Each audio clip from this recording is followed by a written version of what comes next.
যদি বিষণ্ণকরণী গাছ এনে ঔষধি করে আমার ভাইয়ের ক্ষতস্থানে না দেওয়া যায়, তবে যে আমার ভাইকে আমি বাঁচাতে পারবো না। বলো হনুমান, কি যাবে ওই ৭ সমুদ্র ১৩ নদী পার করে গন্ধমাধম পর্বত থেকে বিষণ্ণকরণী গাছ আনতে? এখন আমার কি হবে হনুমান, তুমি আমাকে বলে দাও। হনুমান বলছে, প্রভু আমি থাকতে তোমার আবার চিন্তা কিসে? আমি যাব, আমি আজ সূর্যোদয়ের আগে ওই বিষণ্ণকরণী গাছ এনে দেব তোমাকে, তুমি কোনো চিন্তা করো না। তবে আমার তোমার কাছ থেকে একটি জিনিস লাগবে। কি? আশীর্বাদ। কারণ তুমি যদি আমায় আশীর্বাদ করো প্রভু, তবে এই ৭ সমুদ্র ১৩ নদী আমি এক লম্ফে পাড়ি দিতে পারবো। বেশ হনুমান, আমি তোমায় আশীর্বাদ দিচ্ছি, শীঘ্র গতিতে যাও আর আমার ভাইয়ের জন্য সেই বিষণ্ণকরণী গাছ তুমি এনে দাও। যাও হনুমান, যাও। হনুমান আজ রামচন্দ্রকে প্রণাম করলেন, প্রণাম করে রাম নাম গাইতে গাইতে যাচ্ছে। কেমন করে? রঘুপতি রাঘব রাজা রাম পতিত পাবন সীতারাম। হরি হরি বল।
এসেছে তো মা, এসে চিন্তায় পড়ে গেছে। কি চিন্তা? হনুমান ভাবছে এত বড় একটা পর্বত, এই পর্বতে এত গাছ, এর মধ্যে বিষণ্ণকরণী গাছ কোনটা আমি চিনব কি করে?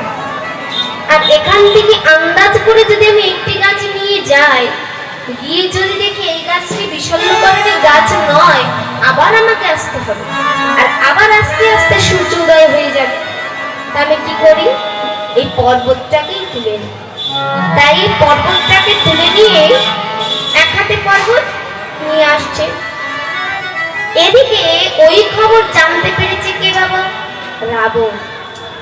রাবণ জানতে পেরে ভাবছে, একই হনুমান তো গাছ নিয়ে যাচ্ছে, ওই গাছে যদি একবার লক্ষণকে ঔষধে করে লাগিয়ে দেয়, তাহলে এই লক্ষণ তো জীবিত হবে। এটা তো আমি চাই না। তাই সূর্যোদয়কে আদেশ দিয়ে বললেন, সূর্যদেব তুমি শীঘ্র গতিতে উদয়। সূর্যদেব বলছে, কি এখনো তো ১ প্রহর বাকি, এত শীঘ্র গতিতে আমি উদয় হব কি করে? তোমায় আমি আদেশ দিচ্ছি, তুমি উদয়। এবার সূর্যদেব রাবণের আদেশ মতো কেবল উদয় হতে যাবে, অমনি হনুমান বুঝতে পেরেছে। ভাবছে কি এখনো ১ প্রহর বাকি, তার আগেই সূর্যোদয় হচ্ছে। না না না, এটা তো ঠিক নয়, নিশ্চয়ই রাবণ কিছু করেছে। তাই একটি ছদ্মবেশ ধারণ করলেন। একটি ছদ্মবেশ ধারণ করে সূর্যদেবের কাছে এসেছে। সূর্যদেব যখনই হনুমানকে ডেকেছে, বলছে, আচ্ছা তুমি কে গো, তুমি হঠাৎ এখানে এসে দাঁড়ালে? হনুমান ছলনা করে বলছে, আমার নাম কি জানো? তা তোমার নাম কি? সূর্যদেব বলছে, আমার নাম ভানু। বলছে, বাবা বাবা, দেখো তোমার নাম ভানু, আমার নাম বলু, নামের কত মিল, তাই না? তাহলে আজ থেকে তুমি আর আমি মিতে, এসো মিতে আমরা দুজন আলিঙ্গন করি। সূর্যদেব তো বড় খুশি, নতুন মিতে হয়েছে, তাই দুজনে যখন আলিঙ্গন করতে গেছে অমনি সূর্যদেবকে হনুমান বগল দেবা করে এই বেটা, আমার লক্ষণ ঠাকুরের জন্য আমি গাছ নিয়ে যাচ্ছি আর তুই রাবণের কথা শুনে উদয় হতে যাচ্ছিস, এখনো এক প্রহর বাকি। সূর্যদেব বলছে কি মিতে তুমি না, আমার মিতে তুমি আমাকে ছেড়ে দাও, তুমি কি করছো? মিতে তোকে ধর্ম বলেই তো এই কথা বললাম, চল আমার সঙ্গে। যতক্ষণ না লক্ষণ ঠাকুরকে গাছ লাগিয়ে দেওয়া হবে, যতক্ষণ না লক্ষণ ঠাকুর জীবিত হবে, ততক্ষণ তুই এখানেই চল। এই বলে হনুমান সূর্যদেব আর পর্বত নিয়ে এসেছেন, এসে পর্বত থেকে বিষণ্ণ করণী গাছ ঔষধি করে লক্ষণ ঠাকুরের ক্ষতস্থানে লাগিয়ে দিলেন। লক্ষণ ঠাকুর জীবিত হয়ে গেলেন। তাই বলছে তুই সেদিন একবার উদয় হতে গেছিলি কিন্তু পারিস নাই, কিন্তু আজ তুই আবার উদয় হচ্ছিস, তোর কি রাধা গোবিন্দের প্রতি কোনো মায়া দয়া নেই? এই কথা শুনে বলা বলি করছে, আর এদিকে রাধা গোবিন্দ আমার বিলাস কুঞ্জ কি করছেন? চমকে চুম্বে চঞ্চলে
তাই চুম্বন করছে।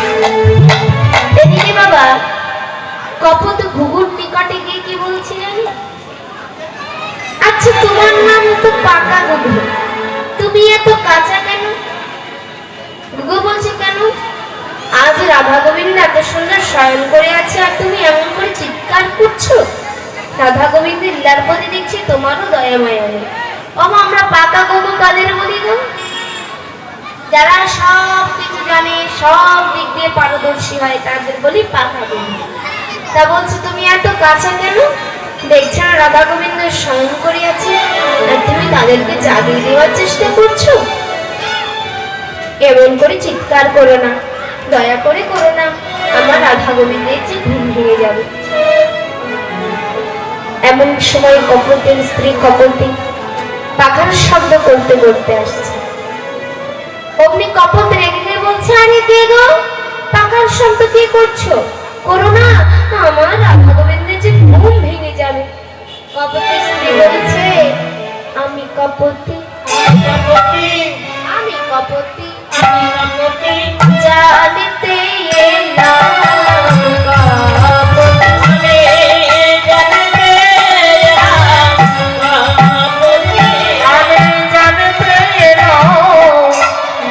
কপতি, রাধারে ঘরে পটিয়া বনে পতি জানতে এলাম কপতি।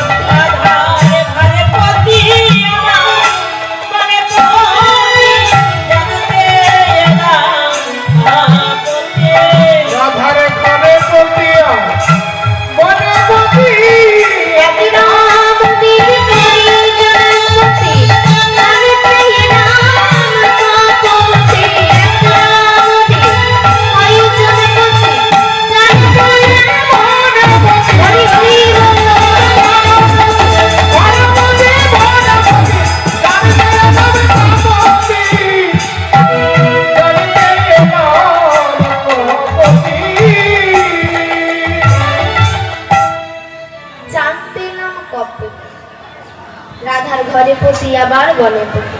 ও ভক্তিমতী মায়েরা, আপনাদের কটা করে পতি গো মা? আপনাদের কটা করে পতি? দুটো? বাহ, সতী নারীর দুজন করে পতি। কে কে? একজন হলো দেহপতি নিজের স্বামী, আর এক হলো মাতার প্রতি, পিতার প্রতি, ভাইয়ের প্রতি, বন্ধুর প্রতি, বিশ্বব্রহ্মাণ্ডের প্রতি গোবিন্দ। তাই বলছে সতী নারীর দুজন করে পতি। কপতি রেগে গিয়ে বলছে, ছি ছি কপতি, তুমি আমার স্ত্রী হয়েও আজও পর্যন্ত তোমার পতিতত্ত্ব বোধ হলো না। শোনো, ঘরে যে রয়েছে পতি, ওই কথা বলো না। ঘরে যে রয়েছে পতি, ও কথা ঘরে যে রয়েছে পতি, ওই কথা বলো না। জগৎপতির সঙ্গে কিসে অনিত্যের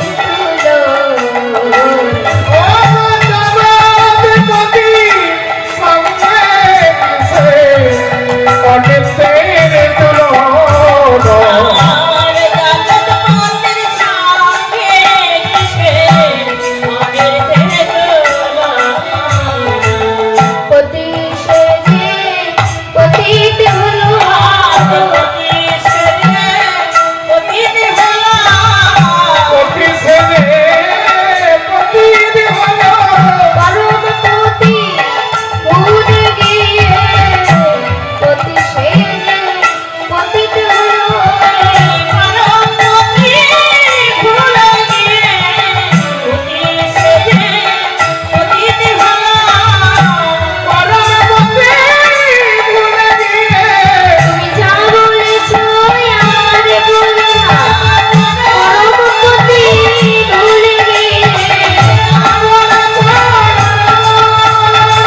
পরম পতি ভুলে গিয়ে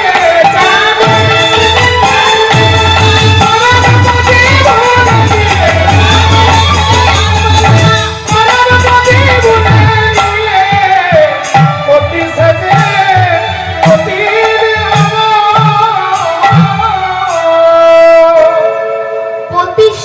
পতিত হল। একমাত্র পুরুষ কি আমার গোবিন্দ, তাহার উপরে কেহ নেই। আসল পুরুষ আমার গোবিন্দ। তাই বলছে পতি সেজে পতিত হলো, পরম পতিকে ভুলে গিয়ে। তুমি যা বলেছো আর বলো না। কবতে বলছে আমার ভুল হয়ে গেছে, আমাকে তুমি ক্ষমা করে দাও। বেশ, এদিকে মা আমার কি হচ্ছে? রাধা গোবিন্দ কি করছেন? কি জানি সজনী রজনী গো, জানি সজনী রজনী ঘর। জানি সজনে রজনী ঘর। তবু ঘন ঘন বসত হে গলে।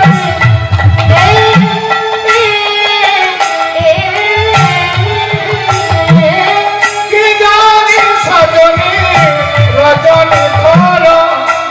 ঘন ঘন বসায়তি ঘরে।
কিন্তু দুঃখের নিশি পোহায় না।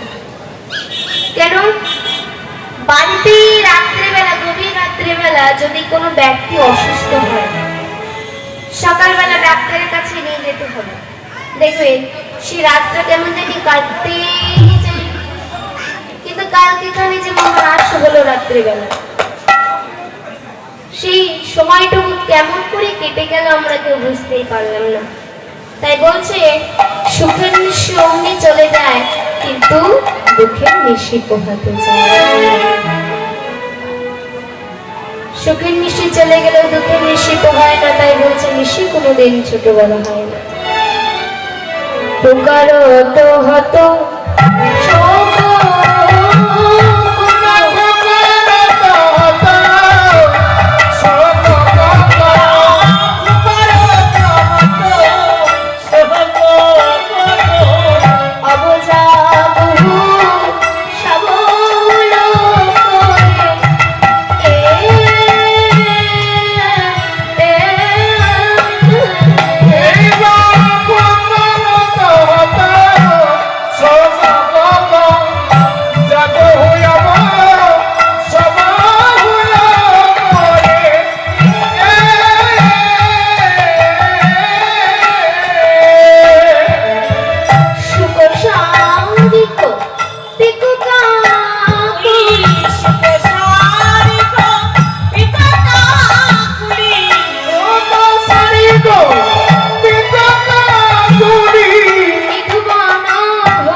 এরা হলো দুটি পাখি। এরা নিশীথে দাম্পত্য সুখে বঞ্চিত। কেন বাবা? কারণ এরা একটি বট গাছে বসবাস করত। একজন নদীর এপারে থাকতো, আর একজন নদীর ওপারে থাকতো। তা ওরা একদিন দুজনে বট গাছে বসে আছে, আর ওই বট গাছের নিচে একজন সাধু বাবা ধ্যান করছে। পাখি দুটি ডালে বসে কামে মত্ত হয়ে শৃগার করলে রতিস্খলন হয়ে সাধু বাবার মস্তকে পড়ে। সাধু বাবার ধ্যান ভেঙে যায়। তখন ওই সাধু বাবা ওদের অভিশাপ দেন, ওরে তোরা এমন ঘৃণ্য কাজ করলে তোদের আমি অভিশাপ দেব, তোরা নিশীথে দাম্পত্য সুখে বঞ্চিত থাকবে। তাই আজ নিশি প্রভাত দর্শন করে তাদের মনে আনন্দ ধরছে। তারা কি করছে? তারা বনমাতায় গান করে।